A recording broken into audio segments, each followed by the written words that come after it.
Abuse thrives in systems that reward silence, and at Fort Bellamy, silence had long been standard issue. Drill Sergeant Marcus Graves saw recruit Jamal Carson as just another name in the ranks, a quiet, disciplined black man he could single out, humiliate, and break without consequence. Graves assumed submission. What he never suspected was that Carson wasn't a recruit at all, but an undercover staff sergeant sent by the Pentagon to expose racial abuse inside the very institution Graves used as a weapon. By the time the truth surfaced, the entire command would be forced to answer for it. Before we go any further, comment where in the world you are watching from, and make sure to subscribe, because tomorrow's story is one you don't want to miss. The first rays of dawn broke hesitantly over Fort Bellamy, casting a pale, uncertain light across rows of immaculately maintained barracks and sprawling training fields. Set deep in the heart of rural southern Alabama, the base seemed untouched by time, a picture-perfect vision of military precision, tradition, and honor, at least from the outside. Within its gates, however, beneath the disciplined cadence and polished boots, whispered tensions and quiet resentments simmered just below the surface, hidden by uniforms and unspoken codes. Echoing voices shattered the morning stillness as recruits marched onto the training grounds, their footsteps perfectly synchronized, eyes forward, shoulders squared. At their front stood Drill Sergeant Marcus Graves, his broad shoulders squared proudly beneath a starched uniform that bore years of unchallenged authority.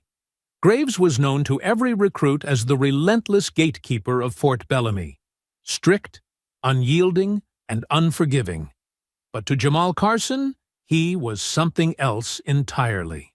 "Eyes front, recruits!" Graves barked sharply, his voice cutting clearly through the brisk morning air. He slowly paced before the line of young men standing rigid at attention, their nerves drawn taut beneath the surface of obedience. Graves paused deliberately in front of Jamal, his pale blue eyes narrowing subtly, studying him with barely concealed disdain. "Recruit Carson," Graves said quietly, each word weighted with contempt masked as authority. "Do you find something amusing this morning?" "No, Drill Sergeant," Jamal responded clearly, his tone neutral and respectful. His dark eyes met Graves' intense stare calmly, betraying neither fear nor defiance. Jamal knew precisely how this game was played and understood he must play along. For now. Graves stepped closer, almost nose to nose with Jamal. His voice dropped to a whisper, inaudible to anyone else, but sharp enough to cut. "We'll see how long that composure lasts. Men like you rarely finish what they start here." The statement hung between them, filled with implication and prejudice, before Graves abruptly stepped back, his voice booming once again.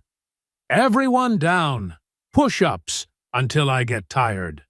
The recruits immediately dropped to the ground, the damp grass chilling their palms. Jamal moved smoothly into position, his powerful frame disciplined and composed, arms pumping in perfect rhythm despite Graves's relentless gaze locked firmly onto him. "Carson, I said chest down," Graves shouted, stepping deliberately closer. "Maybe you think you're special? Maybe you're used to shortcuts?" Jamal pushed lower, his chest barely brushing the dirt as he continued without protest, ignoring the sudden burn in his muscles. The tension around him thickened, other recruits glancing sideways, noticing the particular intensity Graves reserved solely for Jamal. "Eyes forward!" Graves snapped at them, but his attention stayed laser-focused on Jamal. "We're a team, gentlemen. No room for hot shots, no room for entitlement." As morning turned to afternoon, the harassment continued. Subtle at first, escalating slowly yet unmistakably. Whether it was a minor critique of Jamal's uniform, an unfounded accusation of tardiness, or a harsh criticism of his drill performance, Graves consistently found fault where none existed, always just plausible enough to maintain deniability. Jamal endured every barb without reaction, mentally cataloging every instance, every insult, and every subtle jab that Graves carefully disguised as discipline. At lunch, Jamal sat quietly, eating mechanically, observant as always. He watched carefully as Private Lucas Harris glanced toward him with hesitant curiosity. Jamal could see conflict etched on Harris's young face, caught between obedience to authority and something deeper, uncertain, yet clearly troubled by what he witnessed. From the corner, Graves silently monitored them, the disdainful tilt of his jaw growing tighter as he watched recruits gravitating naturally toward Jamal's calm steadiness. This unintended respect irked Graves deeply, prompting another calculated step toward escalation. The afternoon sun beat mercilessly on the obstacle course, where Graves paced impatiently, his eyes once again locked on Jamal's every move. Recruits scaled walls, crawled beneath barbed wire, and swung across muddy pits. Jamal performed each task with precision and grace that belied his rank as a recruit, drawing reluctant admiration from his peers. "Carson, again!" Graves shouted suddenly as Jamal finished, pointing toward the beginning. "Apparently, perfection is beyond your grasp." Without hesitation, Jamal returned to the start, his expression unchanged even as sweat soaked through his uniform. Graves moved closer, lowering his voice just enough for Jamal to hear. "I'll break you," Graves whispered coldly, his voice brimming with suppressed anger. "Your kind doesn't belong here." Jamal paused for just an instant, looking Graves directly in the eye, his voice steady, quietly resolute. "I understand clearly, Drill Sergeant." Graves stepped back, briefly unsettled by Jamal's quiet resilience. For the first time, uncertainty flickered briefly across Graves's expression before disappearing beneath practiced arrogance. Evening shadows stretched long and thin across the base when Jamal finally returned to the barracks, muscles aching deeply, but mind sharp and focused. As he meticulously cleaned his gear, he quietly observed his fellow recruits. They spoke softly, casting wary glances in his direction. Some appeared sympathetic, others carried quiet suspicion. Jamal knew what he was facing. The isolated recruit, targeted not just by authority, but subtly alienated from peers. It was an old tactic, well-worn, but dangerously effective. He also understood the necessity of patience. He had faced worse before, and this was a battle that would require a careful, strategic response. Outside, beneath the dim glow of a street lamp, Graves stood silently, watching Jamal through the barracks window. In his hardened eyes, resentment and suspicion burned like slow embers, waiting for the slightest breath of opportunity to ignite. Fort Bellamy appeared quiet now. The day's harsh discipline surrendered to darkness, but Jamal knew better. Beneath that calm surface, the real fight had only just begun. The pale glow of dawn swept across Fort Bellamy once more, scattering the lingering chill of the southern night. Recruits filed quietly out of the barracks, their steps measured, routines already becoming familiar. Jamal Carson walked silently among them, observing carefully, mindful not to draw unnecessary attention to himself. Attention already plentiful, courtesy of Drill Sergeant Marcus Graves. As the platoon assembled for morning roll call, Jamal's trained gaze scanned his fellow recruits, taking in details they themselves likely overlooked. He noted the tense shoulders and restless glances of Private Lucas Harris, the youngest among them, his youthful confidence already eroded by Graves's manipulative charisma. Harris, slender and wiry, stood rigidly, his eyes darting anxiously from Graves to Jamal. Jamal could read the internal struggle playing openly on the young man's face, the conflict between blind obedience to authority and the budding realization that something darker was at play. "Private Harris!" Graves barked abruptly, stepping into the young man's personal space. Harris jolted visibly, startled by Graves's sudden approach. "Yes, Drill Sergeant?" Harris responded nervously, eyes fixed straight ahead. "Why is your uniform an absolute disgrace?" Graves growled, running his fingers roughly over Harris's collar, his voice filled with exaggerated disappointment. "Did you iron this with your eyes closed?" "No, Drill Sergeant," Harris stammered. "I ironed it exactly as instructed." Graves leaned in closer, voice dropping ominously. "Excuses, Harris? You think your failures reflect only on yourself? They reflect on the entire platoon. On me. On Fort Bellamy." Harris swallowed hard, clearly intimidated, but said nothing further, merely nodding meekly. 20 push-ups now," Graves ordered sharply. "Everyone else, watch him and think carefully about standards." Jamal watched silently, recognizing immediately the tactic Graves employed, humiliation wrapped in the cloak of discipline. Graves circled slowly, his calculating gaze drifting back toward Jamal, subtly reminding him who was truly being targeted. The platoon resumed drills soon after, marching rhythmically across the parade grounds beneath the steadily climbing sun.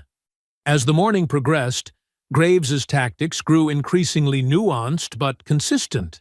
Minor criticisms, slight misdirections designed to break the cohesion of the group, all carefully disguised beneath a facade of rigorous discipline. Jamal moved with practiced ease, acutely aware of every gaze upon him, noting carefully how recruits shifted nervously whenever Graves focused his attention in Jamal's direction. He was already cataloging patterns, building a comprehensive mental record for what he knew would soon escalate beyond subtle harassment. At lunch, Jamal found himself seated quietly across from Private Harris, who picked absently at his meal, his eyes downcast. After a long silence, Harris glanced up, hesitant but curious. "You seem calm about all of this," Harris finally murmured softly, glancing around nervously. "Doesn't Graves bother you?" Jamal looked up, offering Harris a calm but measured response. "Every drill sergeant pushes hard. It's part of the training." Harris frowned slightly, shaking his head almost imperceptibly. "This feels different somehow, personal, especially toward you." Jamal didn't immediately respond, carefully considering his words. "Keep your head down, Harris. Focus on why you came here. Everything else is just noise." Before Harris could reply, Specialist Maya Torres appeared at their table, holding a clipboard. Torres, composed and efficient, had a habit of moving quietly through Fort Bellamy, unnoticed by most, but Jamal recognized her skillful observation from afar. She paused briefly, her voice neutral yet subtly informative. "Carson, you're scheduled for an extra session today," Torres announced evenly, glancing briefly toward Jamal with a faint hint of sympathy that he noted instantly. "Drill Sergeant Graves's orders." Jamal nodded calmly. "Understood, Specialist." She hesitated briefly, her eyes conveying a message her words could not, before swiftly moving away. Jamal watched her carefully. Torres was clearly cautious, but observant. He noted her subtle but deliberate attempt at kindness, understanding it might be useful later. The afternoon session found Jamal alone, standing before Graves on an isolated obstacle course hidden away from regular training areas where fewer eyes watched. Graves paced slowly, studying Jamal with open suspicion. "Carson," Graves began deliberately, "I've seen recruits like you before. Gifted, disciplined, seemingly perfect, yet always hiding something beneath the surface." Jamal remained silent, standing rigidly at attention. Graves moved closer, eyes narrowing as he continued quietly. "You're here to blend in, I understand. But I also know men like you. Men who hide weakness behind competence, who blame others when things go wrong." Jamal's expression remained neutral, but internally he was alert. noting Graves's careful choice of words. "Permission to speak, Drill Sergeant?" Graves smiled coldly, nodding slightly. "Speak, Carson." "With respect, I'm here to become a soldier," Jamal replied evenly. "Nothing more." Graves smirked faintly, clearly unconvinced. "We'll see about that." He stepped back, pointing toward the obstacle course. 3 laps.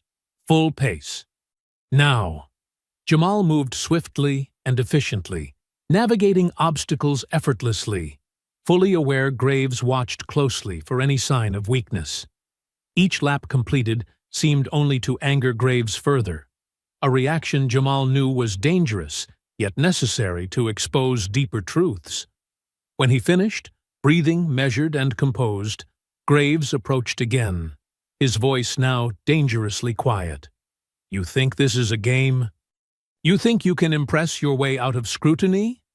"I'm here to follow orders, Drill Sergeant," Jamal calmly responded, unfazed. "That's my only goal." Graves stepped closer, whispering harshly, "We'll find your breaking point, Carson. They always break, eventually." Jamal held Graves's stare without blinking. Knowing this was a direct challenge, he had no choice but to accept. "With respect, Drill Sergeant, I'm here until the end." Graves's lip curled slightly, frustration evident despite his carefully maintained control. "Dismissed, Carson." Jamal turned smartly, walking steadily away, feeling Graves's gaze burn into his back. As he departed, Jamal knew this careful, calculated game was far from over.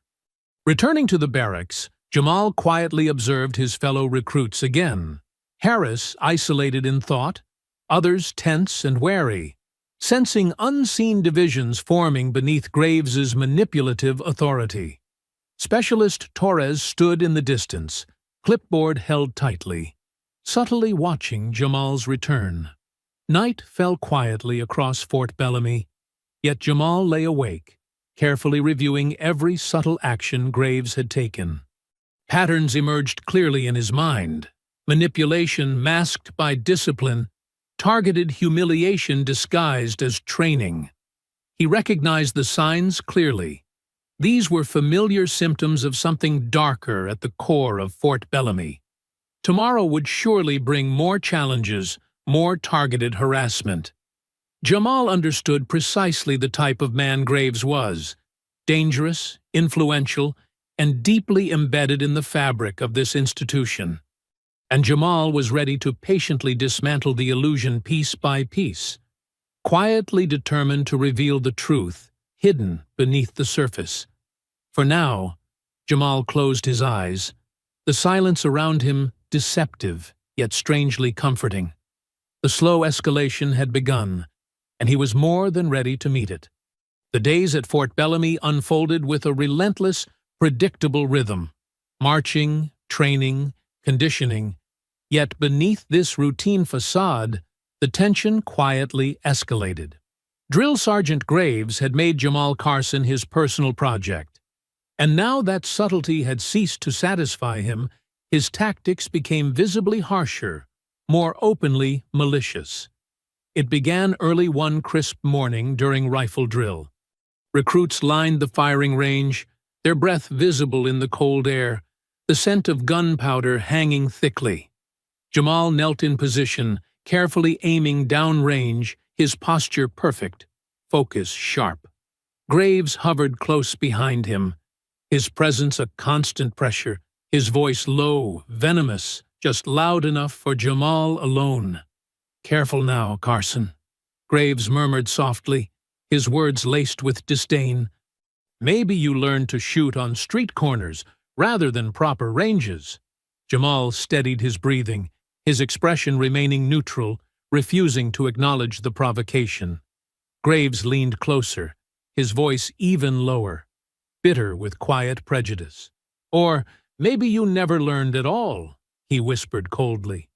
"Men like you are always pretending to know more than they do, faking your way through life. But the army sees through that." Jamal squeezed the trigger, a controlled, perfect shot ringing out, landing precisely in the center of the target. Without looking back, he spoke quietly, measured and composed. "Shot complete, Drill Sergeant." Graves straightened abruptly, frustration flickering briefly across his face before he regained composure. "Lucky shot," he said louder, sneering openly for others to hear. "But luck doesn't last, Carson." Across the range, Private Lucas Harris watched closely, his brow furrowing with quiet unease. Harris admired Jamal's calm strength but felt trapped, painfully aware of the unjust treatment yet helpless to challenge it. Beside him, Specialist Maya Torres moved discreetly along the range, ostensibly overseeing equipment. But her observant eyes noted every word, every carefully veiled insult Graves delivered. Later, during physical training, the harassment intensified. Recruits lined up, preparing for obstacle navigation. Graves approached Jamal directly, singling him out publicly this time, eyes narrowed with hostility. "Recruit Carson, front and center!" Graves barked loudly, drawing immediate attention from the entire platoon.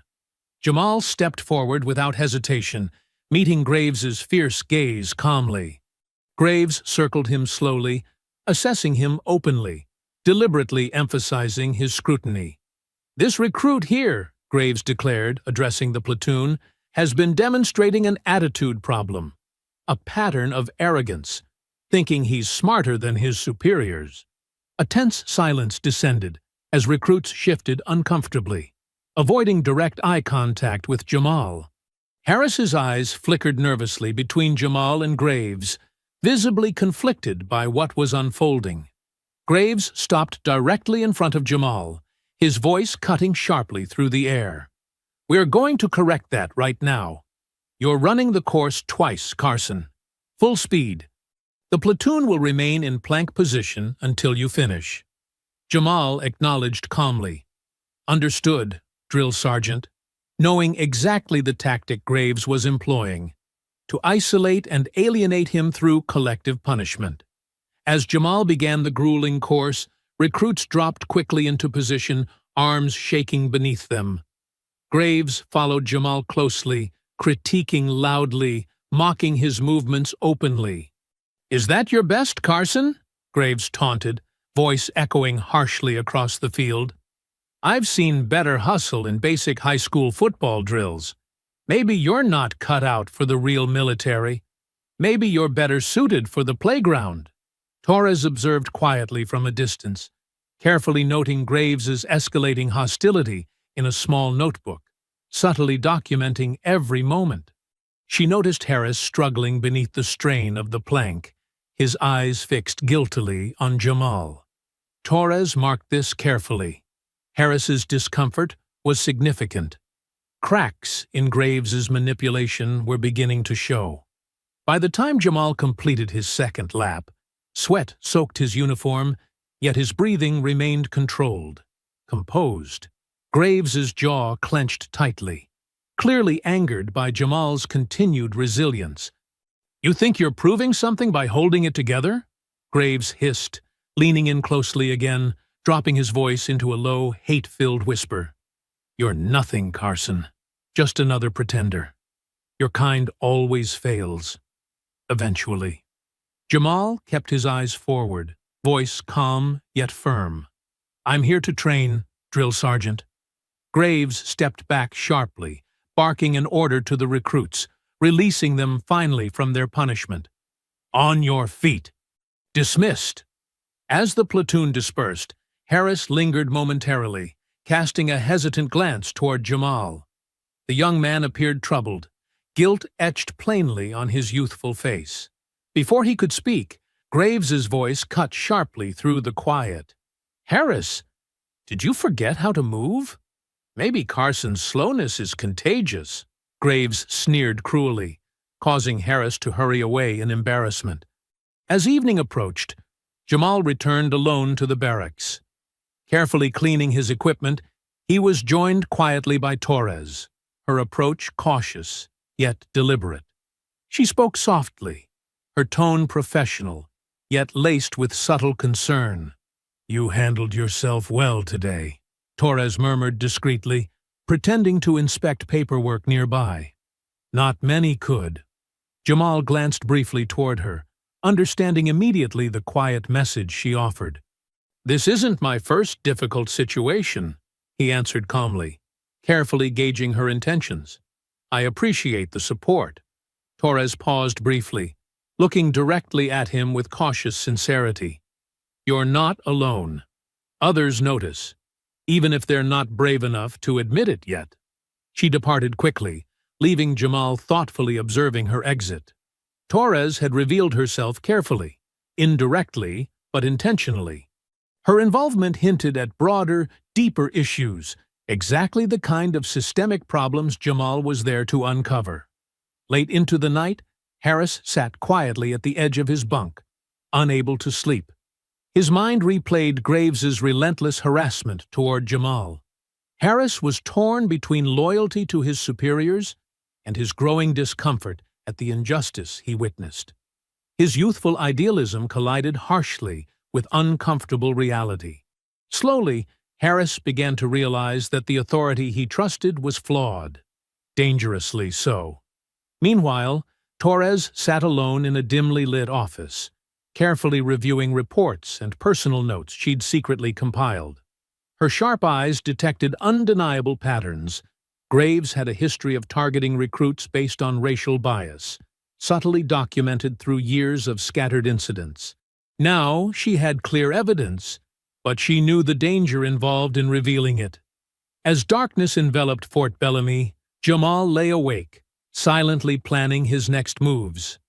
Graves' visible escalation had provided undeniable proof of abuse, now carefully observed by others.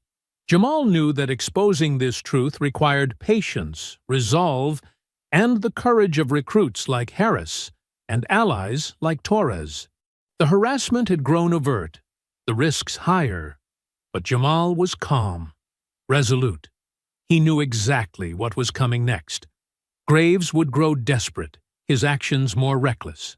Jamal was prepared to weather the storm, carefully, methodically leading Graves toward inevitable exposure. The clock ticked quietly, marking the hours until morning, and Jamal finally allowed himself to rest. Tomorrow, he knew, would test him even more profoundly. Yet he was ready, focused, unwavering, and quietly determined to bring justice, no matter the cost. Moonlight spilled softly through the barracks windows, casting long, silent shadows that crept across the metal bunks and polished floors like slow-moving ghosts. Most of the recruits had drifted into a restless sleep, their bodies exhausted by the day's trials. But Jamal Carson remained still and awake, his eyes closed only in appearance, his body calm on the outside but fully alert beneath the surface. He had felt it building steadily for days, the shift in tension when he entered a room, the calculated glances passed between certain recruits, and the hollow silences that followed him down hallways. Most of all, he recognized the quiet retreat in Graves's manner, the way the drill sergeant's bark had dulled into something colder, more deliberate, the kind of stillness that came not from retreat, but from planning. The creak of the barracks door, though barely audible, cut through the stillness like a blade. It opened slowly, carefully, and the shuffling of feet followed, a staggered rhythm, soft enough to mask intent, but just loud enough to confirm it. Jamal remained motionless as the figures stepped inside, but his senses sharpened. He didn't need to look to know who they were. He had already memorized their postures, their movements, and the way they gathered too closely in the past 2 days under the guise of camaraderie. Kincaid led them, broad-shouldered and breathing heavily, a poorly disguised mixture of fear and aggression tightening every line in his face. Behind him moved Raleigh, Durant, Connors, and Bishop, each one marked by uncertainty, painted over with forced conviction. They spread out slowly, surrounding Jamal's bunk in a semicircle meant to feel suffocating. None of them spoke immediately, and for a moment the only sound was the shallow breathing of 5 men convincing themselves they were right. Near the far corner of the room, Lucas Harris sat upright in his bunk, his back against the wall, eyes wide and locked on the scene unfolding before him. His knuckles were white as they gripped the frame of the bed, and though he didn't move, everything in his face, his tension, his silence, the slight tremor in his jaw, betrayed the weight of the guilt he was struggling to carry. Jamal opened his eyes slowly, rising to a seated position without alarm or confusion, and looked directly at Kincaid. The tall recruit shifted, surprised by Jamal's composure, but didn't step back. Jamal's voice was low, steady, and unafraid. "So this is how we're doing it," he said, scanning the faces of the others without flinching. 5 on 1. What lesson is this supposed to teach?" Kincaid swallowed hard, his fists clenched at his sides, before finally speaking through clenched teeth. "This isn't personal, Carson. You think you're better than us? You don't belong here, and we're tired of watching you act like you do." Jamal stood in one slow, deliberate motion, his eyes never leaving Kincaid.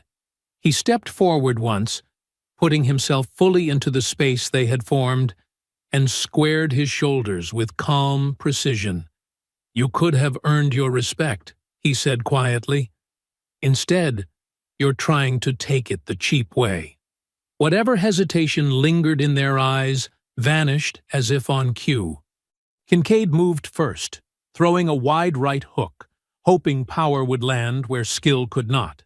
Jamal slipped the punch easily, rotated his body, and countered with a sharp elbow that caught Kincaid's ribs cleanly. The impact sent the tall recruit staggering backward, his breath catching audibly in his chest.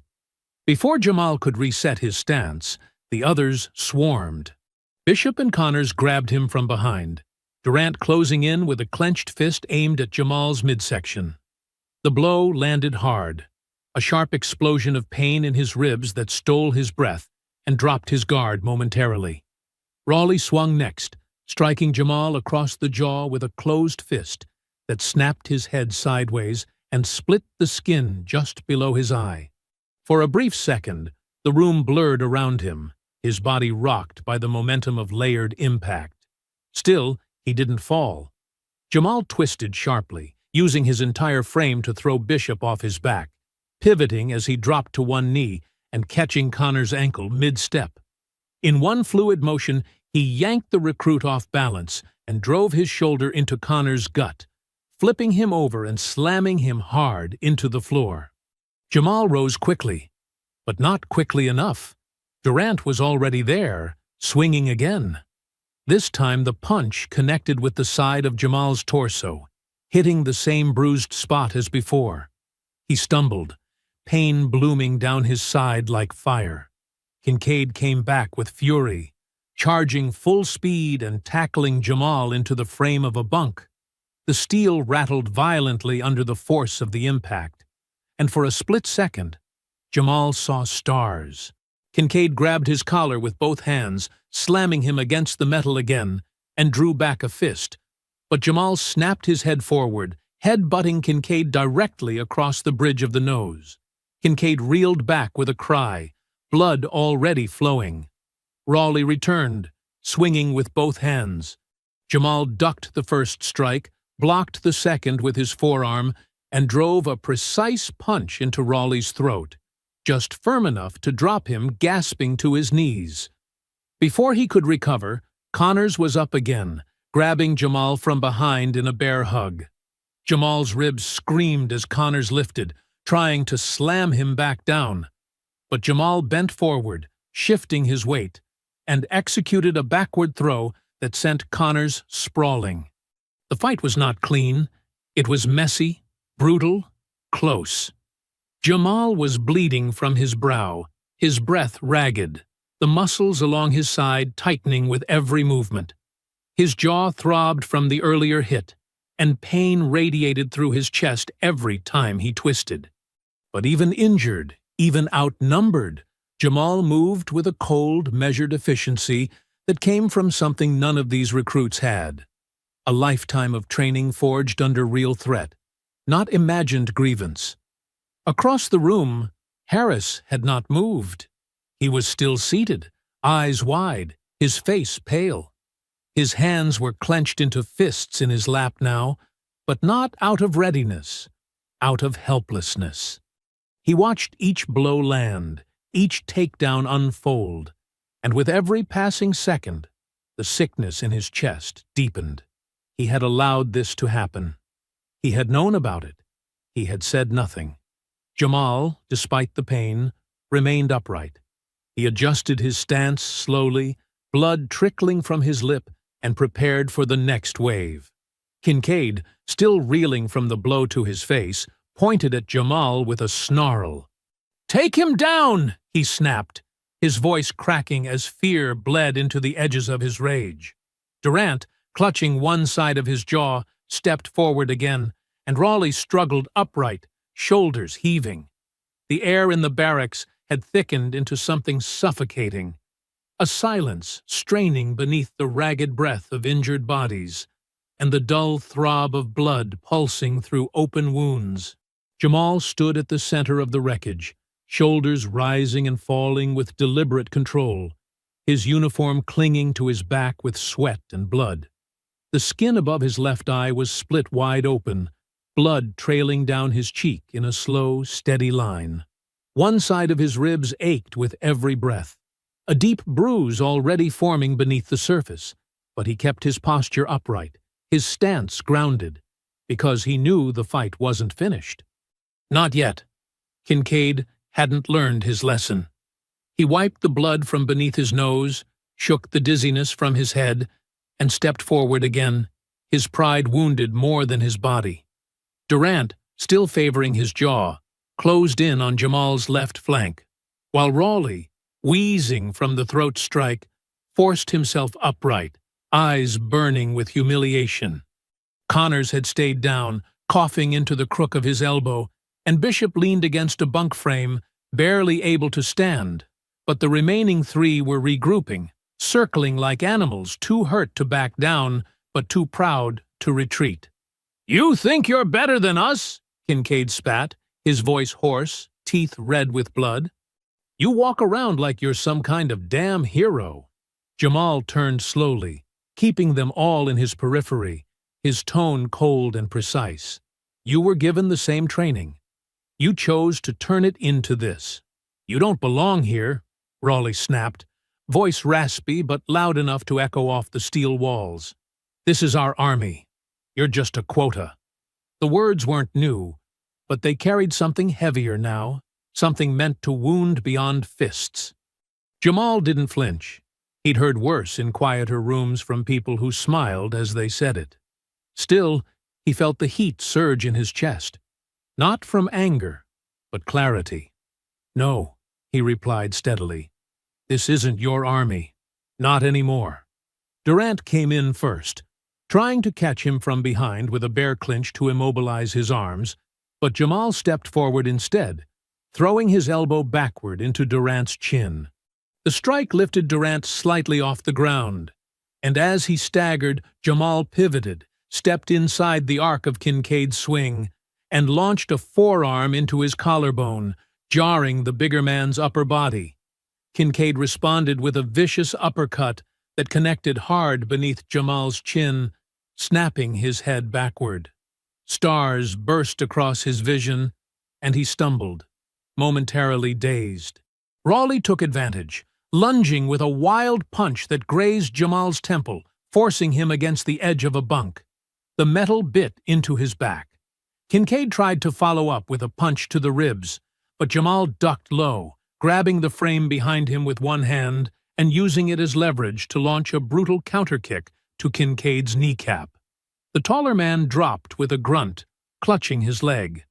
Raleigh grabbed at Jamal's shirt, yanking him forward, but Jamal twisted out of it, driving his forehead into Raleigh's face. The crunch of cartilage was unmistakable.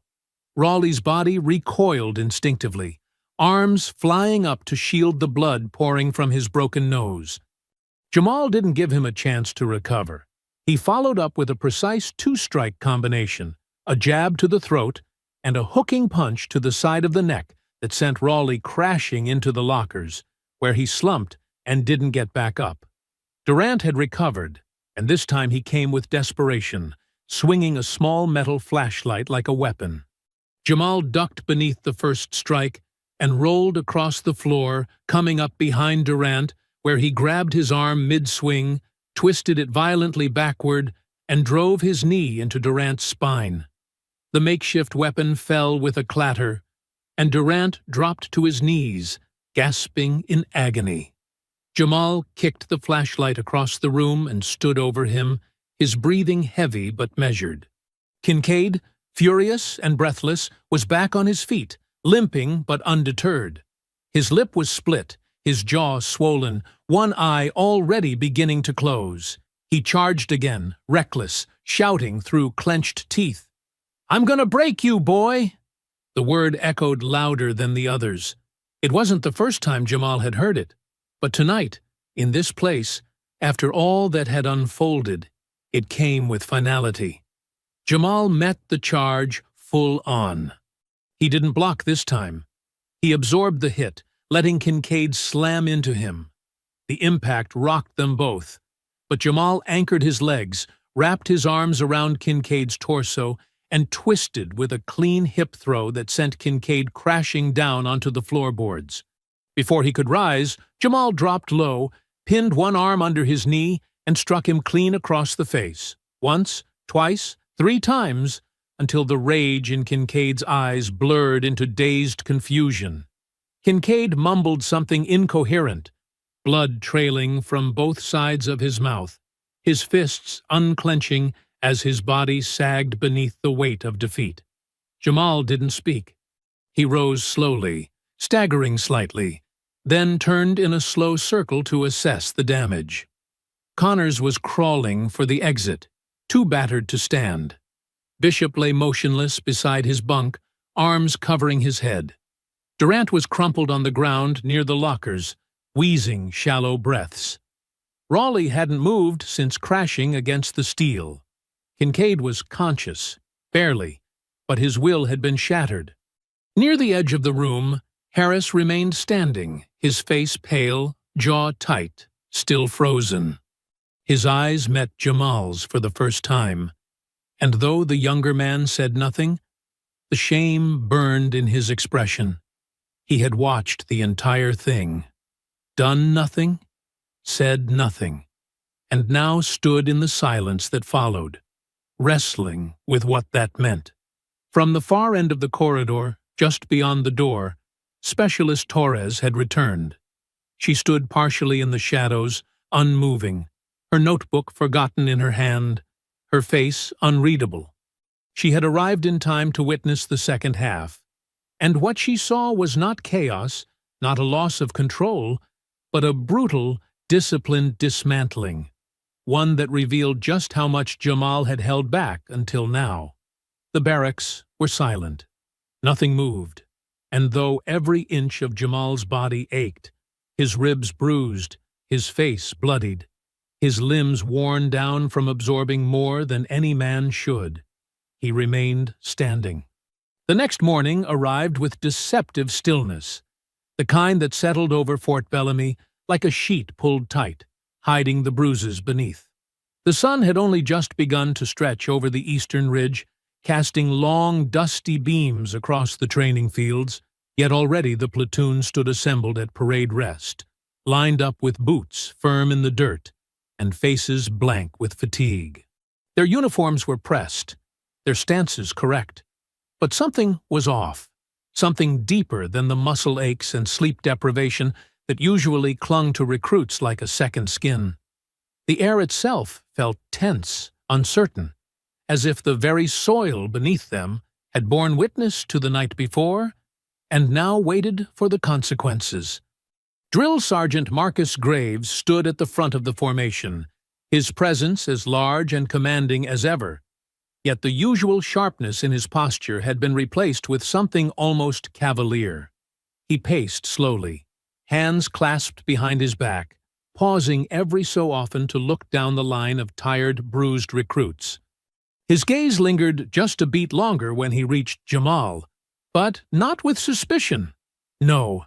What played across his face now was amusement. Something smug, something rehearsed. "Well, well," Graves finally said, stopping in front of Jamal, his voice carrying with casual mockery. "You really put on a show last night. I heard you dropped 5 men like bowling pins." Jamal remained still, eyes forward, face unreadable. Graves smirked and continued, walking down the line again. "You should have seen the looks on their faces. It's almost like they didn't expect a recruit to fight back. But see, that's the problem, Carson. You've got potential, sure, but you don't know your place." He circled back, standing directly in front of Jamal now, his voice dropping to something quieter, more pointed. "And if you think that little stunt is going to earn you stripes around here, think again. This place doesn't need lone wolves. It needs soldiers who follow the chain of command." Still, Jamal didn't flinch. Graves straightened, speaking louder now so the whole platoon could hear. "Recruits who don't understand the system don't stay long. I've seen it before. And trust me, I can wash you out just as fast as you showed up." He turned and marched off with the same practiced authority that had kept fear wrapped around this place for years. The platoon remained standing, silent. Yet the weight of his words hung in the air like smoke. As they were dismissed, the recruits dispersed toward the mess hall in small, broken clusters. Most avoided Jamal's gaze. A few glanced at him with silent acknowledgement, something new that hadn't been there before. Not fear, not admiration. Something more complicated. Something closer to respect. Lucas Harris lingered near the rear of the group, walking slower than the rest. When he finally reached Jamal's side, he didn't speak at first. He kept his hands in his pockets, eyes on the ground, but his steps matched Jamal's as they made their way toward the building. "I'm sorry," Harris said quietly, barely above a whisper. "I didn't know it was going to get like that. I thought it was just talk. I thought—" Jamal stopped walking and looked over at him. The swelling in his face had gone down slightly overnight, but the mark above his brow remained, as did the fading purple around his jaw. Still, his voice carried no hostility. "You didn't stop it," Jamal said, not as an accusation, but as fact. "You saw it happening. You knew what he was doing to me." Harris nodded slowly. "Yeah, I did." There was a pause between them. Recruits passed by, their chatter low and distracted. Jamal didn't wait for Harris to explain his inaction further. He simply said, "Then figure out what kind of soldier you want to be." He left Harris standing alone, quiet and troubled, the question burning deeper than any punishment Graves could have delivered. Jamal didn't go to the mess hall. Instead, he turned away from the path and headed across the grounds toward the administrative offices. His uniform was clean, his stride even, his face unreadable, but inside his chest beat the calm, certain rhythm of a man who had endured enough. The threat was clear now. Graves had no intention of backing down, and Jamal had reached the end of tolerance. The hallway in the admin building was quiet, as it always was during mealtime. Jamal walked past closed doors, polished floors, and faded posters about honor, respect, and service, each one feeling more like irony than truth. He reached the office at the end of the hall, where the nameplate still gleamed from polish. Drill Sergeant Marcus Graves. He didn't knock. He opened the door, stepped inside, and closed it behind him with a soft but deliberate click. Graves looked up from his desk, mid-sip of coffee, and blinked as if not quite registering what he was seeing. "I didn't call you in here," he said, leaning back in his chair. "You're not dismissed to wander." Jamal walked to the center of the room and stood there, silent for a long moment. Then he reached into the inner pocket of his uniform and retrieved a small black document wallet. Without speaking, he placed it carefully on the desk. Graves glanced at it, then at Jamal. His eyes narrowed. He opened the wallet. The moment he saw the insignia, the color drained from his face. United States Army Criminal Investigation Command Special Assignment. Pentagon Oversight Division. Rank, Staff Sergeant. Name, Jamal R. Carson Graves didn't speak. The bravado evaporated almost immediately, leaving behind something hollow. His hands moved instinctively to close the wallet, as if seeing it less would change what it meant. "You've been under investigation since I arrived," Jamal said calmly, each word slow and deliberate. "Not just for misconduct, for systemic racial abuse, for physical coercion, for creating an environment where fear replaced leadership." Graves opened his mouth, but no words came. The lines around his eyes tightened as he searched for footing, but nothing in his usual arsenal, sarcasm, threats, deflection, could reach for him now. "You've manipulated recruits into violence. You've humiliated soldiers who trusted you with their training. You think you're too deep in the system to be touched." Jamal leaned forward slightly, his voice never rising, but gaining weight with each word. "But the system's looking back now." Graves exhaled slowly, as if the air had been knocked from him without a blow. "You set me up," he said finally, though the words came weakly. "No," Jamal replied. "You set yourself up. I just gave you space to prove it." For a long moment, the only sound was the faint hum of the overhead lights and the distant call of a drill instructor outside. Graves sat frozen, eyes on the wallet. Jamal didn't offer further warning. He turned and walked toward the door. "You'll want to prepare your statement," he said without looking back. "Internal Affairs will be here by end of week." He opened the door and stepped out, closing it behind him. Graves remained seated, unmoving, the silence of his office deeper now than it had ever been. The air around Fort Bellamy shifted subtly in the days that followed Jamal's revelation. An invisible current moving beneath the surface, quiet and dangerous, like the hush before a breach. On the outside, the base appeared unchanged. Drills continued with military precision. Orders barked across sun-drenched fields, and recruits marched in time as if nothing unusual had occurred. But within the chain of command, behind closed doors and sealed folders, a storm had begun to gather, engineered not by justice, but by men afraid of its arrival. Graves did not confront Jamal again, not with words, not with eyes, not in public. But his silence was not surrender. It was calculation.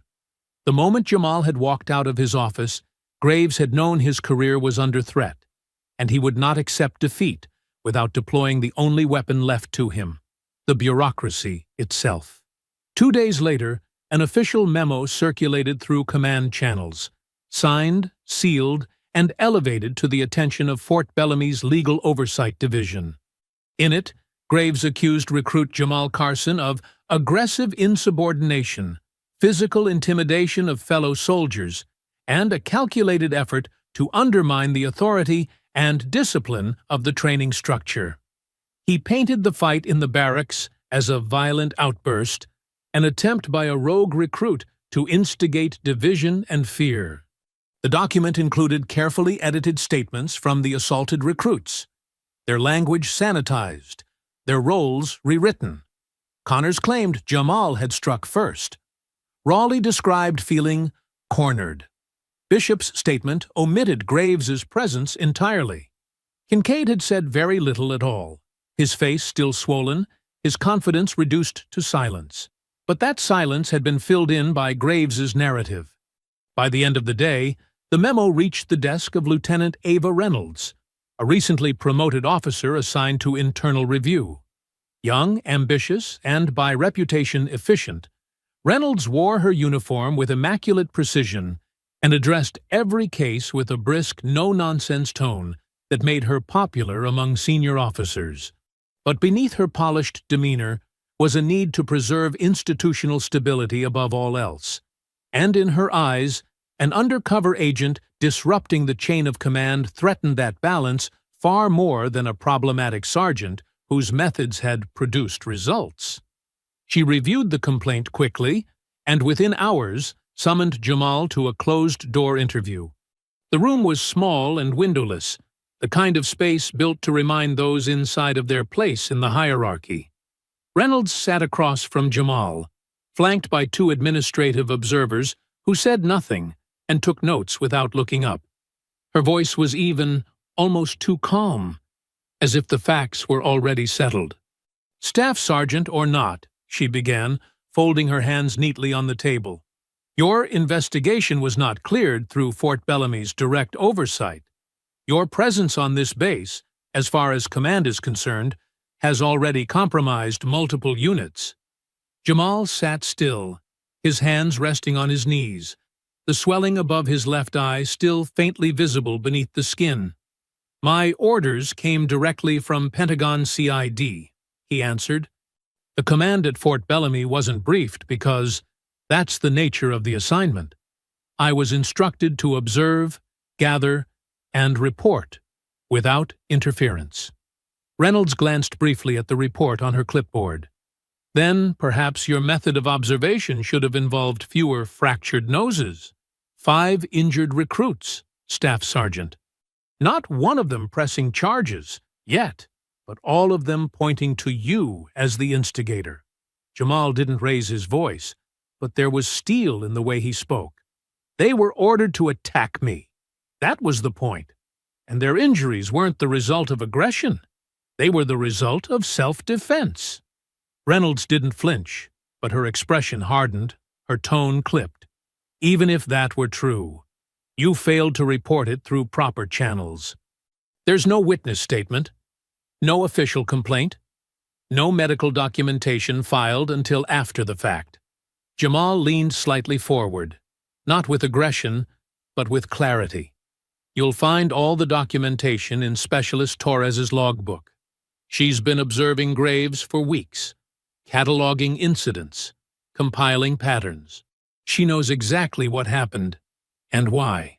Reynolds paused for the briefest moment, just long enough for Jamal to see something shift behind her eyes. Then she dismissed it. "I'll consider it," she said briskly, standing. "In the meantime, I've been advised to suspend your assignment pending further review. You'll remain on base, restricted from further investigation, and your conduct will be reassessed by command." The meeting ended without ceremony. Jamal was escorted out of the room, his expression unchanged, but his mind already running ahead. The system had moved quickly, too quickly. Graves hadn't just retaliated with lies. He had assistance.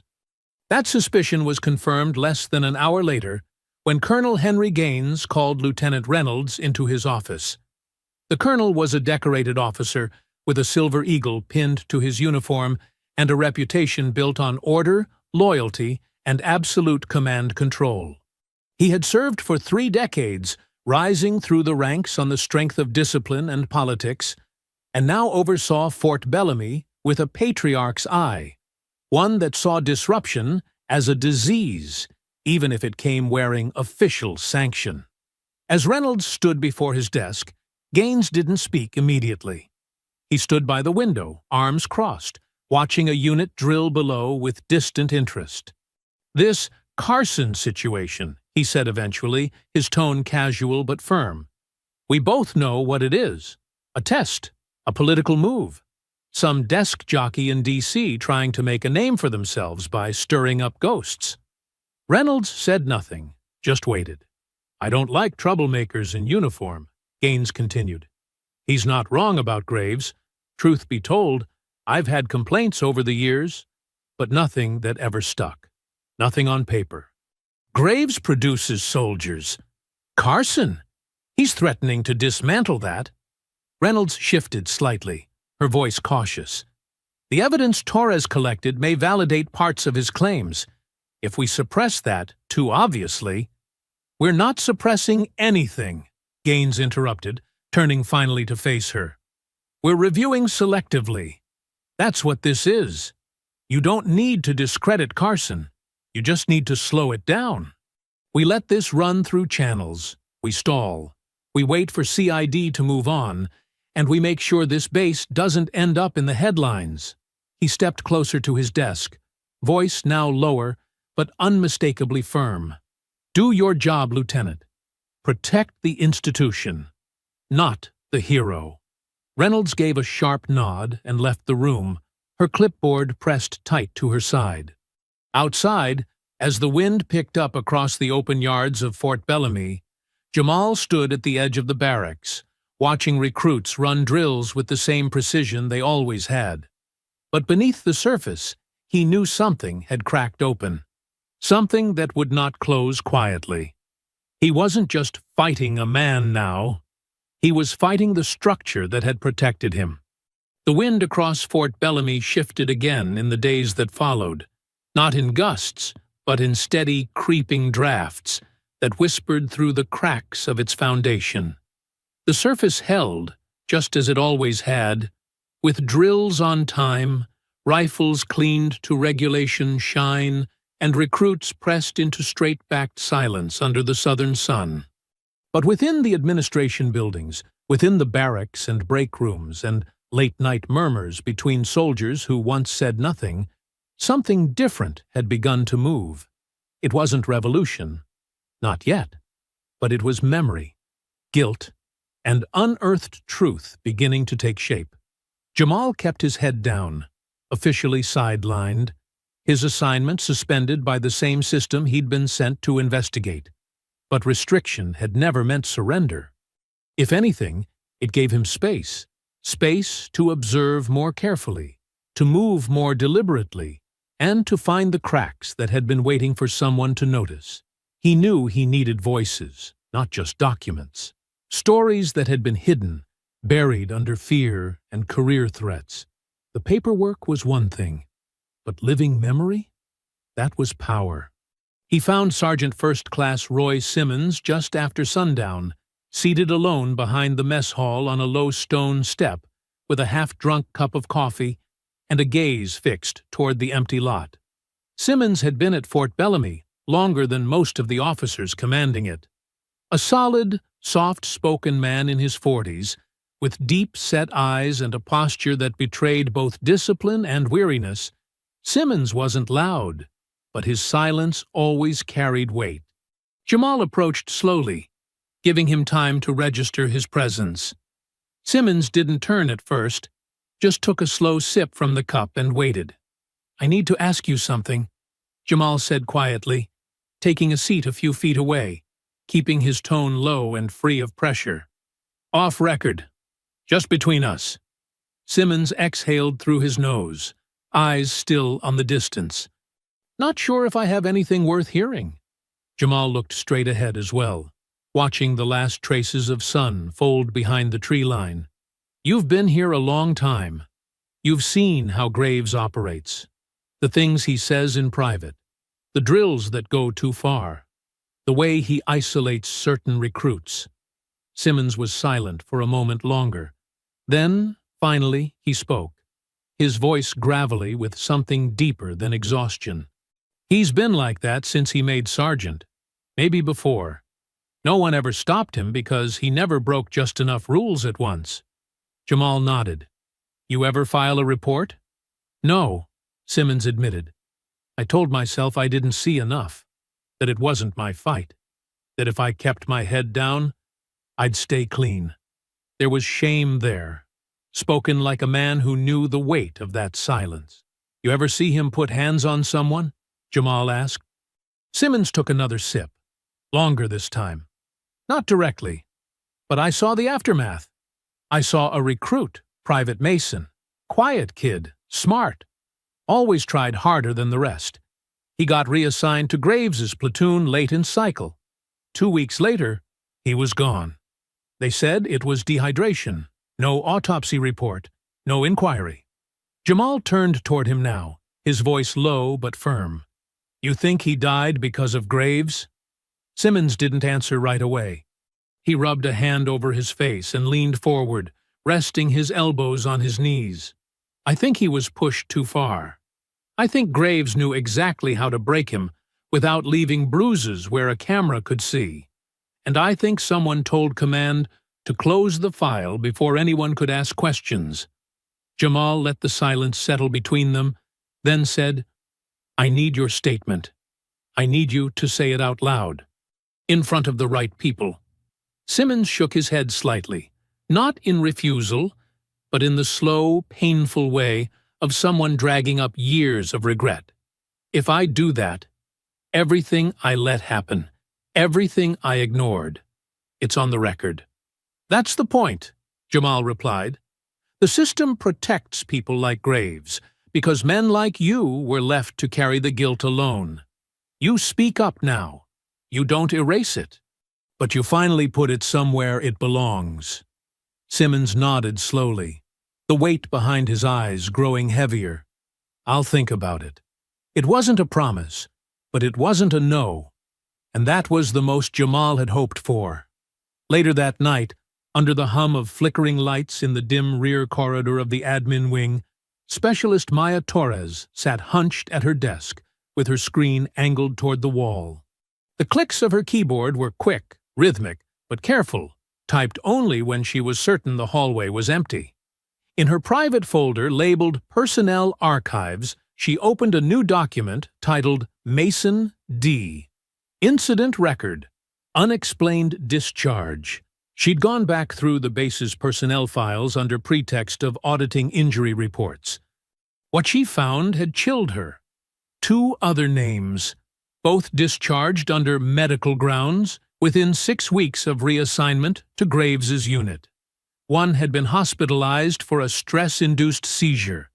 The other had reported recurrent respiratory failure from overexertion during unsupervised night drills. Drills that were never logged officially. And then there was Mason. No disciplinary issues, no medical history, no investigation into his death. Just a folded flag, a generic letter to the family, and a sudden burial under procedural paperwork. Torres stared at the screen, the cursor blinking beside a growing list of discrepancies. She added the last name and closed the file, encrypting it with a layered passcode before shutting down her terminal. She sat still for a long moment, staring at her reflection in the darkened monitor, then stood and disappeared down the hallway, like a shadow. Back in the barracks, Jamal returned late, his movements slow but steady. Harris was awake again, seated at the edge of his bunk, face lit faintly by the hallway light, bleeding through the open door. He didn't speak when Jamal passed, but his eyes followed him, no longer with uncertainty, but with the quiet resolve of someone preparing to make a choice. Jamal lay on his bunk, arms folded behind his head, the thin mattress doing little to ease the ache in his ribs. But as he stared at the ceiling, he felt it. Movement. Not fast, not loud, but present. The truth was beginning to wake up, and it was no longer only his burden to carry. Fort Bellamy woke each morning to the same mechanical precision. Boots on gravel before sunrise, drills echoing through the valley by 7. Rifles checked and rechecked under sharp-eyed sergeants whose authority rested on volume as much as doctrine. But for those who lived inside the belly of the base, something had changed. The silence between orders stretched longer. The glances over shoulders lingered. People had begun to wonder what exactly was being taught here and who was watching. In a restricted wing of the base archives, Specialist Maya Torres sat behind a locked door and a borrowed login she wasn't cleared to use. The monitor glowed softly against the gray wall, displaying 3 personnel files she had retrieved through quiet means, each one flagged for medical discharge, each with incident reports lacking timestamps, each tied to Drill Sergeant Marcus Graves. She had spent the night reading them over again, her eyes tracing the same patterns, the same omissions, missing sign-offs, contradictory injury statements, vague notations about field stress, hydration issues, mental instability. The most damning was the case of Private Daniel Mason, the recruit Sergeant Simmons had spoken of. Mason's death had been filed under dehydration-induced cardiac arrest. No inquiry, no autopsy, no family statement logged. But Torres had found the logbook Graves had carelessly signed the week before Mason's death. A series of unauthorized night drills were listed, times scrawled in a different pen, witness names omitted, all pointing to Mason being run harder and longer than regulation allowed. Torres sat back, eyes fixed on the screen, the implications settling around her like cold iron. It hadn't been an accident. It had been conditioning by abuse, framed as discipline. And someone had erased the evidence. She encrypted the files, uploaded the compiled report to a secure drive, and tucked the hard copy inside her jacket. She was running out of time. By midday, news spread across the base that Captain Elena Mitchell, a legal officer from the JAG Corps, had arrived from the Regional Command Center. Her presence alone caused a ripple of discomfort. She was sharp, direct, and carried the weight of federal oversight, an outside force no one at Fort Bellamy had requested. Mitchell was tall, composed, with a face unreadable behind clear-framed glasses and a voice that never needed to rise to silence a room. She didn't wear her authority loudly, but the air around her made clear she wasn't here for politics or protocol. She was here for facts. Colonel Gaines had met her on the tarmac with a smile that didn't reach his eyes. Lieutenant Reynolds accompanied them during the walkthrough with tight-lipped professionalism, offering polite briefings that provided context without depth. But Mitchell had seen this before. She noted everything. Who talked too much? Who said too little? Who avoided eye contact when she asked where the files were kept? "Let me make one thing clear," Mitchell said to the assembled staff at the briefing that afternoon. "This isn't a witch hunt. This is a federal inquiry into procedural failures. If you've done your job with integrity, you'll have nothing to fear. If you haven't, now would be a good time to stop pretending you have." That night, under the quiet cloak of lights out, Private Lucas Harris sat on the edge of his bunk, legs bouncing with nervous energy, eyes flicking toward the hallway. The barracks had settled into the false calm of late evening, the sounds of snoring and page-turning lulling the room toward sleep. But Harris wasn't resting. He rose slowly, walked to the back entrance, and stepped out into the cool night air where Jamal was stationed under the overhang, his posture casual, his eyes scanning the shadows like always. Harris didn't speak at first. He stood near the doorway, hands tucked into his jacket, gaze low. "I saw what they did to Mason," he finally said, voice barely above a whisper. "Not all of it, but enough." Jamal didn't turn, but he listened with sharp focus. Harris moved closer. "Graves told us Mason collapsed during PT, said he had a heart defect or something. But that's not what happened. He made him run the course 3 times. I was in the group. We weren't allowed to stop. Mason passed out. Graves told us to keep going." Jamal turned now, his expression unreadable in the dark. "You tell anyone?" Harris nodded, ashamed. "I told the platoon leader. He said he'd handle it quietly. A week later, Mason was gone. A month later, so was the report." Jamal looked him over, assessing not just the words, but the intent behind them. "Why now?" Harris hesitated. "Because I didn't stop what happened to him. And then I didn't stop what they tried to do to you. But I'm done being quiet." Jamal gave a single nod, the tension in his shoulders loosening slightly. "Then I need you to speak up when it counts. Not just to me, to Captain Mitchell." Harris nodded quickly, jaw clenched, eyes filled with the conviction that only regret could build. "I will." They stood there in the silence for a moment, the cool air wrapping around them like a final breath, before everything changed. Inside the barracks, no one stirred. But Jamal felt something shift. He was no longer the only one gathering the truth. And Graves? He wasn't hiding behind silence anymore. He was standing in its crosshairs. By the time the week ended, Fort Bellamy no longer moved with its usual rhythm. The cadence of order still echoed across the fields. Rifles snapped to shoulders, boots struck gravel in formation. But beneath the surface, cracks widened into fault lines. Rumors traveled faster than orders now. Recruits whispered about files going missing, about a federal captain who didn't salute to anyone but listened to everything, and about one man, one recruit, who was no recruit at all. Captain Elena Mitchell worked without theatrics. She didn't confront or grandstand. She investigated, quietly, precisely, and with a tenacity that unnerved command. She requested access logs to disciplinary records, but found them partially redacted. She asked for Mason's medical file, only to discover it had been reassigned under a misfiled date and stored in a location not used for years. She spoke with officers and specialists, most polite, most evasive, and every conversation, every pause, every withheld file told her more than the words spoken aloud. Jamal walked beside her during those late evenings in the JAG field office, quietly reviewing findings, cross-referencing names, timing discrepancies, and empty folders that should have contained critical reports. He had once worked missions overseas where targets were buried under 6 layers of false identity. This was no different, except the enemy here wore the same uniform he did.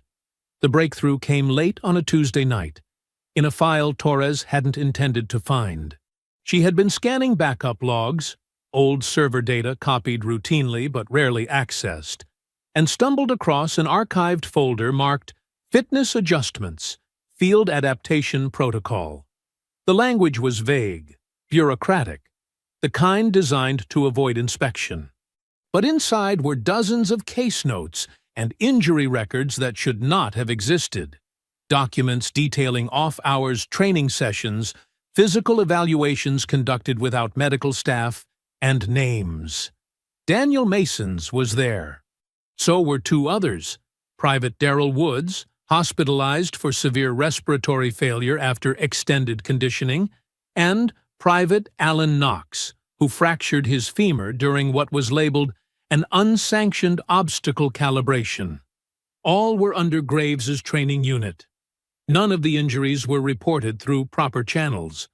All were signed off by Colonel Henry Gaines. His signature was careful, buried beneath layers of jargon, but clear. Each approval, routed through private memos, bypassed medical review. They were processed as routine risk adjustments under an internal clause that no recruit would ever know to challenge. Torres printed the key documents and backed them onto a secure external drive, locking it in her drawer for the night. But when she returned to her desk the next morning, the drawer was unlocked, and the drive was gone. No one admitted to accessing her terminal. Security footage from the hallway had been corrupted. Her desktop had been wiped and re-imaged without request. When she questioned IT, they said it had been a maintenance error. No one looked her in the eye when they said it. That same afternoon, she received an official warning letter from Lieutenant Reynolds citing unauthorized data handling and potential compromise of administrative protocol. If she repeated the violation, she'd be reassigned. Quietly, without appeal. She found Jamal just before lights out, waiting alone near the motor pool, his face hard with focus. "They found the drive," she said, voice tight, eyes darting over her shoulder. "And they wiped my logs. They know I'm helping you." Jamal nodded slowly, jaw clenched, the weight of her risk clear in his expression. "But they left the memo trail?" Torres pulled a small printout from her sleeve, the last physical copy of the memo Gaines had signed, an approval for an extended conditioning drill that matched the date of Mason's collapse. "They didn't find everything. Not yet. Jamal folded the page carefully and tucked it inside his field notebook. That's enough. But even as he said it, he knew the noose had tightened. Whoever had ordered the wipe was watching them now. Graves had gone silent. Gaines hadn't spoken to Mitchell in 2 days. The base was still following orders, but the chain of command had turned to stone. Later that evening, Captain Mitchell stepped into her office to find a sealed folder left on her desk. No name, no return address. Inside were 2 pages, copies of the original discharge orders for Daniel Mason and Darrell Woods, both marked with red stamps, closed, no follow-up. No one admitted to leaving the file, but someone wanted her to see it. That night, Jamal returned to the barracks to find Harris sitting at his bunk, waiting. "I heard Torres got flagged," Harris said quietly. "They're closing in on you." Jamal didn't respond right away. He sat down, the bruises from the barracks fight still aching beneath his ribs, and leaned forward, elbows on his knees. "I need one more voice," Jamal said. "Someone who's been here long enough to matter. Someone who saw the system rot and kept working inside it." Harris hesitated. "You mean Simmons?" Jamal nodded once. "He's the key." The next morning, Jamal found Sergeant First Class Roy Simmons in the weight shed behind the training fields, alone with the clatter of metal and the steady repetition of a man working to forget. Jamal waited until the set ended, then stepped forward and handed him the folded memo. Simmons read it in silence, the color draining slowly from his face. "This is what they buried," Jamal said. "And you knew it." Simmons didn't deny it. He just looked up, shoulders tight, and said, "They'll bury me next." "Then stand up before they do," Jamal replied. And this time, Simmons didn't say no. The heat in the training yard that afternoon was oppressive, heavy enough to bend breath and slow movement. But the drills went on with relentless consistency. Recruits shouted cadences under a sky that offered no relief, their boots thudding against the packed dirt in perfect rhythm.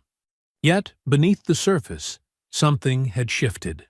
Word traveled faster than the drill calls, rumors that a federal case was underway, that documents had surfaced implicating someone higher than Graves, that Captain Mitchell wasn't just visiting. She was watching. Graves had remained distant for days, his anger masked by a veneer of professionalism that was cracking visibly by the hour. He still barked orders, still demanded form, but his voice carried differently now. Less authority, more edge. He no longer paced with the confidence of a man in control. Instead, he loomed, watching every movement like a man trying to calculate which cracks might become fractures. Jamal was running laps when Graves appeared on the edge of the field. He had been standing by the obstacle course, arms crossed, jaw tight, watching silently as recruits climbed, crawled, and sprinted. Then, without announcement, he stepped forward, cutting across the yard until he stood directly in Jamal's path. "Carson!" he barked. "Front and center!" Jamal slowed, his shirt soaked with sweat, the ache in his ribs flaring again, but he walked steadily toward Graves, without hesitation. The other recruits stopped gradually, their drills dissolving as they sensed something sharper in the air. A few officers nearby paused as well, pretending not to notice the confrontation forming in plain sight.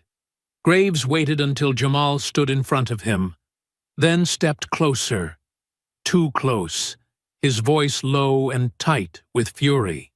"I don't know who you think you are," he hissed, "but you're not walking out of this clean. You made a mess, and I'm going to bury you in it." Jamal didn't flinch. "You already tried. Didn't work." Graves's lips curled, a flash of red blooming across his face. He jabbed a finger into Jamal's chest. "You think those papers mean anything? You think your little report scares me? I've been cleaning up this place since before you knew how to salute. You're not the first to come at me, and you won't be the last." Jamal's voice didn't rise, but the steel in it was unmistakable. The difference is, I'm not coming at you alone. Graves's restraint finally snapped. He shoved Jamal backward, hard, his palms slamming into Jamal's chest with enough force to stagger him a step off balance. The yard froze. The recruits standing nearby stiffened, hands halfway to salutes or stances, unsure whether to break formation or hold. No one moved. No one spoke. Jamal held his ground. He didn't reach for his weapon, didn't raise his fists. He stared directly at Graves, breathing hard but steady, watching as the drill sergeant took another step forward, teeth clenched, face flushed with pure, seething rage. And then a voice rang out behind them. "Stand down, Sergeant." It was low, calm, but it carried across the yard with more authority than shouting ever could. Graves turned. Sergeant First Class Roy Simmons was walking toward them from the edge of the formation. He moved with purpose, sleeves rolled, sweat gleaming on his arms, but his posture was upright, firm, unwavering. He passed by the frozen recruits without looking at them, his eyes locked on Graves. "You touch him again," Simmons said, stopping between them, "and I'll file charges myself." Graves looked stunned, not because he'd been challenged, but because it had come from Simmons, a man who had stood beside him through years of silence. His voice was shaky with disbelief. "You're seriously taking his side?" "I'm taking the side of the truth," Simmons replied, louder now, his voice carrying across the yard. "I've seen what you've done. What you've called discipline. What you've broken in the name of toughness. Not anymore." Jamal stood silently behind him, his chest rising and falling, blood still pounding in his ears. Simmons didn't look back at him, but the gesture, the shield he formed with his body, was louder than any declaration. Graves tried to speak, but the words caught. Recruits were watching now, all of them. The field was no longer silent, but filled with something heavier. Witness. Colonel Gaines stood at the far edge of the yard, arms folded, face unreadable. Captain Mitchell emerged seconds later, having arrived quietly, but in time to see enough. Her eyes moved from Graves to Simmons, then to Jamal, her expression calm, taking mental notes with every breath. Graves turned away finally, jaw locked, fists clenched. He walked off the field without a word, his retreat more damning than anything spoken aloud. Simmons exhaled slowly, then turned to Jamal. "If they come after you again," he said quietly, "they'll have to go through me first." Jamal nodded once. "Thank you, Sergeant." The other recruits didn't resume their drills. They stood in quiet clusters, watching the path where Graves had stormed off. Something had changed. The silence had broken. Not with shouting, not with punches, but with a line that had finally been drawn in full view of everyone. The next move would come soon, and this time no one would pretend they hadn't seen it. The tribunal preparations moved quickly once Graves's public confrontation was reported, and command was no longer able to contain the unfolding investigation. A hearing room was assembled in the administrative annex, nothing elaborate, just long tables, stiff chairs, and a podium set beneath the seal of the U.S. Army. But every detail of the setup carried weight. Captain Mitchell presided with quiet efficiency, flanked by representatives from JAG and an external military oversight board flown in from regional command. The message was clear. Fort Bellamy was no longer left to police itself. Jamal spent those days reviewing statements, cross-checking timelines, and working with Mitchell to prepare the case. Testimonies from Simmons and Harris were being finalized, the chain of abuses from Graves catalogued with mounting clarity. For the first time, the evidence felt undeniable. Mason's death, the falsified discharge reports, the restructured files Torres had uncovered. Everything was aligning. But the deeper the truth pushed forward, the more resistance it stirred. It began with inconsistencies. A training log Torres had insisted she copied was now missing from the file room entirely. A memo Jamal had personally printed was no longer in his records folder. Torres herself had become harder to find. Her shifts restructured, her messages brief and clipped, her eyes evasive whenever Jamal tried to follow up on documentation they had previously reviewed together. Then Lieutenant Reynolds requested a private meeting. She found Jamal just outside the supply depot, her uniform immaculate, her tone low and guarded, as she waved him toward the concrete stairwell leading to the comms maintenance wing. It was quiet there, tucked between two buildings, shielded from passing traffic. Reynolds didn't lean against the wall or offer pleasantries. She went straight to the point. "I know I've made this harder for you," she said, "and I know you don't trust me." Jamal folded his arms across his chest, his voice even. "I've had reasons." "You still do," she said, eyes sharp. "But I'm not here to defend myself. I'm here to tell you something you need to hear. Because if you walk into that tribunal without knowing what's happening behind your back, this entire case collapses." Jamal studied her. "Go on." Reynolds lowered her voice, every word precise. "There's sabotage happening inside your team. I've seen the access logs. Someone with high-level clearance has been editing your evidence trail, removing certain entries, replacing others with misdated copies, submitting altered versions of your memos to the prep files." Jamal's face remained still, but his chest tightened. "Who?" Reynolds looked away for the briefest moment before answering. "Torres." The name landed like a jolt. Jamal didn't speak, waiting for the follow-through that had to come. "I didn't want to believe it either," Reynolds continued, "but she's been pulling files under false pretext for weeks. Several of the documents she handed to you never matched the backups. I thought she was just being sloppy, until I found a cross request under her name, authorized by Colonel Gaines. The pieces began snapping together, ugly and fast. Torres's sudden disappearances, her changes in demeanor, the missing files, the tightened chain of command. "She's being coerced," Reynolds said quietly, "and I know why." She pulled a folded paper from her jacket, an internal personnel form with a name circled. Private Elias Torres, Infantry, Bravo Company. Currently under pending review for unauthorized communications. No incident report, no complaint. Just an internal note from Gaines's office requesting restriction from base privileges.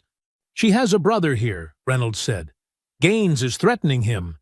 If she doesn't feed him updates, if she doesn't compromise your case, he'll make sure her brother is dishonorably discharged or worse." Jamal took the form silently, scanning the name, the vague description, the familiar tactics. It wasn't just about Graves anymore. Gaines was engineering from above, pulling strings to protect himself, using Torres as a lever because she'd been too close to the truth. "She didn't come to me," Jamal said after a long pause. "She could have said something." "She's terrified," Reynolds replied. "She's a junior specialist caught between her brother and a colonel who can end both of their careers.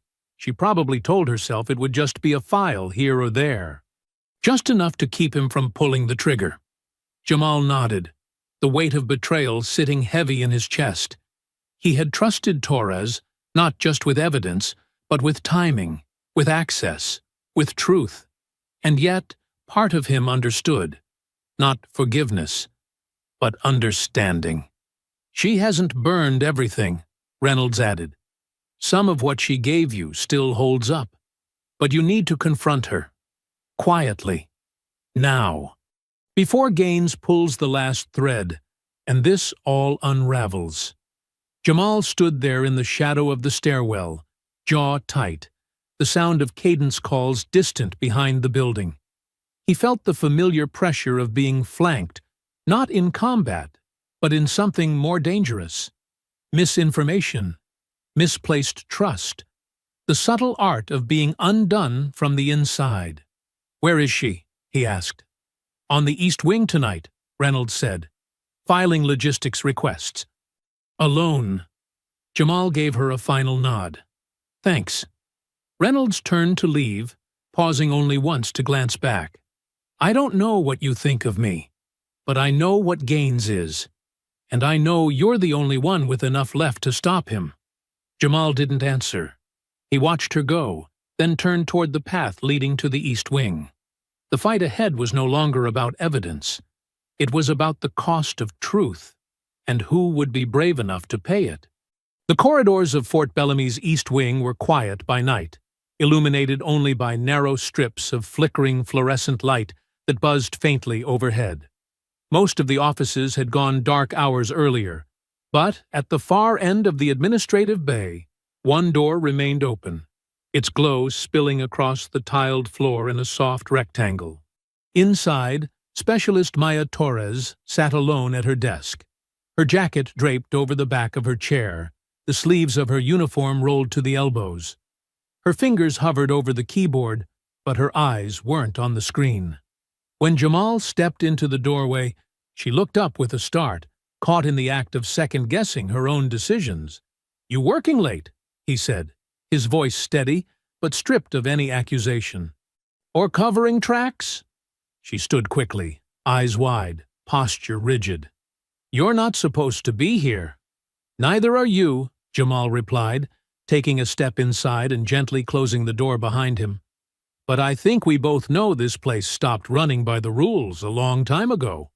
Torres didn't respond. Her jaw tightened, and she looked down, unable to meet his gaze. "I know about your brother," Jamal said softly.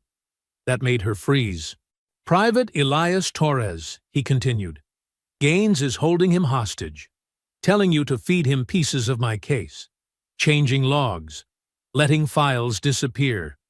I don't blame you for protecting your family, but you have to know, it won't end with this." Torres swallowed hard, her breath trembling in her chest. "He said it would just be little things," she whispered. "Files that didn't matter. He said if I didn't do it, they'd throw Elias out with a charge that would follow him for life. My brother didn't do anything wrong. He just mouthed off once. They flagged him for insubordination and said they'd make it stick." Jamal nodded slowly, stepping closer, his voice calm, almost gentle. "You didn't ask for this, but they gave it to you anyway. They made you choose between silence and survival." Her hands clenched into fists. "I thought I could control it. I kept backups of the real files. I thought if it got too bad I'd come clean, but every time I hesitated, Gaines reminded me what they could do to him. And I didn't want to lose the last piece of my family over someone else's war." "It's not someone else's," Jamal said. "This system you're trying to protect him from. That's the same system that killed Mason. That turned Harris into a silent witness. That nearly broke Simmons. If we don't expose it now, someone else will end up dead. And this time, maybe it won't be a name on a memo. Maybe it'll be your brother." Her breath hitched. Jamal stepped in front of her, not as a soldier, not as a superior, but as someone who knew exactly how much the system could take from a person before they stopped feeling like they could fight back. "You already made one brave choice," he said. "You came to me once. Do it again. Not just for me. For him. For every recruit they put through this." Torres's eyes filled with tears. Her shoulders dropped, and for the first time in all the weeks Jamal had known her, she looked small, exhausted, broken by pressure no one had seen until now. "I have the full drive," she said, voice cracking. "I kept it in the ventilation duct above the storage lockers. Everything's on it. Original training logs, unedited discharge papers, scanned memos with Gaines's signature. Everything." She covered her face with one hand, wiping at her eyes with the other, her body shaking. Jamal didn't move to comfort her, didn't offer sympathy she hadn't earned, just the space to let go, and the presence of someone who would still stand beside her when it was done. 2 days later, Private Lucas Harris stood before the tribunal panel in a stiff, borrowed uniform, his hair freshly trimmed, his eyes shadowed by guilt, but filled with a resolve that had taken months to form. Captain Mitchell sat at the head of the long table. To her right were two oversight officers. To her left, a federal observer from CID headquarters. The gallery was full: recruits, staff, commanders, and a few who had tried to pretend nothing was happening until it became impossible to ignore. Harris's voice shook at first, but grew stronger with each sentence. "I saw what they did to Mason. I watched Graves push him past his limit, and when he collapsed, I was told to keep running. I saw Graves do the same to other recruits. And when I tried to speak up, I was told to shut up if I wanted to graduate. They made it clear: follow orders, or disappear like the ones before me." His words cut through the room like steel wire. There were no outbursts, no objections, just stillness. Then Sergeant First Class Roy Simmons took the stand. His voice was lower, slower, but no less certain. "I stayed silent because I thought speaking up would do more damage than good. But watching what they did to Carson, seeing it unfold again, just like with Mason, I couldn't sit on that anymore. Graves didn't train soldiers. He punished them. Gaines protected him because it kept numbers up and complaints down. One by one, the evidence Torres recovered was submitted. Copies of altered files, digital timestamps showing unauthorized edits, audio recordings from Gaines's private briefings, and a full report written under Reynolds's name. One, she later admitted, was dictated to her by command. By the time Captain Mitchell adjourned the day's session, the room no longer felt like a military base. It felt like a courtroom. And truth, long buried under protocol and fear, was finally speaking in full. The final tribunal verdict came without fanfare, delivered in the clear, formal cadence of a military panel, but its consequences echoed through every hallway and field of Fort Bellamy. Drill Sergeant Marcus Graves was dishonorably discharged, stripped of rank, privileges, and the legacy he had tried so hard to protect. His record, once a badge of pride, now bore the weight of a federal conviction for abuse of authority and falsifying reports. Colonel Henry Gaines, exposed as the architect of the cover-up, was escorted off the base in silence. His dishonorable discharge followed a scathing summary of his role in manipulating training protocols, coercing subordinates, and burying deaths he was sworn to prevent. There was no ceremony, no farewell, just an empty office and a nameplate removed from the wall before the sun had set. Lieutenant Ava Reynolds, though not spared, faced a different consequence. Demoted and reassigned, she left Fort Bellamy under quiet orders, her once rising career redirected by her willingness to bend to power rather than uphold truth. But as she passed Jamal in the courtyard on her final day, she paused just long enough to meet his eyes and offer a faint, solemn nod. Not apology, acknowledgement. Specialist Torres, whose courage had nearly cost her everything, was granted full immunity and commendation for her cooperation. Her brother's record was cleared, and she was transferred to a secure cyber ops unit, far from Gaines's reach. When she left, she handed Jamal the original flash drive wrapped in a folded paper towel. "Just in case," she said with a tired smile. Some ghosts deserve to be kept close. Private Harris, once paralyzed by guilt, stood taller now. Under Jamal's mentorship, he entered specialized reconnaissance training, showing a sharpened discipline forged not by fear, but by clarity of purpose. Jamal saw in him not just potential, but promise. The kind that would ripple outward long after Fort Bellamy was just another line in his service file. As for Sergeant First Class Roy Simmons, he retired 6 weeks after the tribunal. Honorably, quietly, and with the burden finally lifted from his shoulders. At his send-off, he approached Jamal with a handshake that turned into a firm clasp on the shoulder. "You did what I couldn't," he said, "and made it count." Jamal Carson remained at Fort Bellamy, not undercover now, but as a permanent assignment. His new role? Senior Ethics and Compliance Officer, overseeing reforms in training conduct, reporting systems, and instructor oversight. What was once hidden was now required to be seen, and Jamal would make sure of it. He stood alone that evening at the edge of the parade field, the wind tugging gently at the flag above him. Recruits marched in the distance, not with fear, but with direction. The system had bent, nearly broken, but not beyond repair. And under his watch, it wouldn't be allowed to break again. The silence was gone, and in its place stood truth. I hope you enjoyed that story. Please share it with your friends and subscribe so that you do not miss out on the next one. In the meantime, I have handpicked 2 stories for you that I think you will enjoy. Have a great day.